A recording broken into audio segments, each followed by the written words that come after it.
గత సంవత్సరం డిసెంబర్ నెల 18వ తేదీ పొదిలి మండలం గోగినేనివారిపాలెం గ్రామంలో వివాహిత పులి బుల్లెమ్మ అనే మహిళ హత్య కేసును ఎట్టకేలకు ఛేదించారు పొదిలి పోలీసులు. మృతుడు అదే గ్రామానికి చెందిన మెడబలిమి ఏడుకొండలును అరెస్టు చేసి శుక్రవారం స్థానిక పోలీస్ స్టేషన్లో కనిగిరి డీఎస్పీ సాయి ఈశ్వర్ యశ్వంత్ మీడియా సమావేశంలో హత్యకు సంబంధించిన వివరాలు వెల్లడించారు. ఈ సందర్భంగా హంతకుడిని పట్టుకోవడంలో ప్రతిభ కనపరిచిన సిఐ ఎం రాజేష్ కుమార్ను, హెడ్ కానిస్టేబుల్ షాకీర్ను, కానిస్టేబుల్ కోటేశ్వరరావును డీఎస్పీ ప్రత్యేకంగా అభినందించారు. హెడ్ కానిస్టేబుల్ షాకీర్కి, కానిస్టేబుల్ కోటేశ్వరరావులకు డీఎస్పీ చేతుల మీదుగా నగదు ప్రోత్సాహం అందించారు.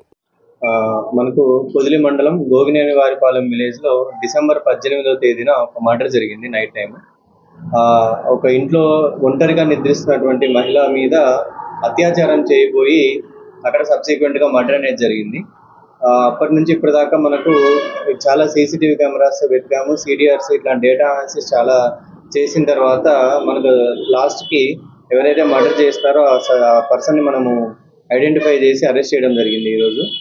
దీనికి రీజన్ ఏంటంటే ఆమె వాళ్ళ పిల్లలందరూ కూడా బయట ఉంటారు, గుంటూరు కానీ సంతోషపాడు ఇట్లాంటి ప్లేసెస్లో ఉన్నారు.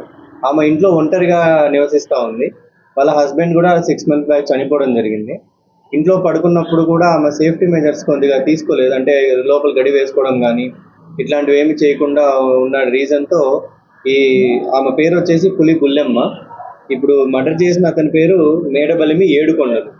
ఇతను ఏంటంటే పక్కింట్లోనే ఉంటాడు. ఆమె ఒంటరిగా ఉందని అతనికి తెలుసు. ఇతనికి ఆల్మోస్ట్ ఇప్పటికీ చాలా ఇల్లీగల్ అఫైర్స్ ఉన్నాయి. ఆ నైట్న సెక్షువల్ లస్ట్తో ఆమెను ఎట్లా తిరిగి ఈరోజు నైట్ నేను అత్యాచారం చేయాలనే దురుద్దేశంతో వెయిట్ చేసి ఆమె పడుకున్న తర్వాత గొల్లెం వేసుకోదని కూడా తెలుసు ఇతనికి. ఇమీడియట్గా పోగానే తనతానే డోర్ ఓపెన్ అయ్యింది. ఆమె మీద అత్యాచారం చేయబోయినాడు. ఆమె రెసిస్ట్ చేసేసరికి ఆమె నోరు మూసేసి పక్కనే ఉన్నటువంటి ప్లాస్టిక్ తాడు తీసుకొని ఆమె మెడకు చుట్టేసి చంపడం అనేది జరిగింది.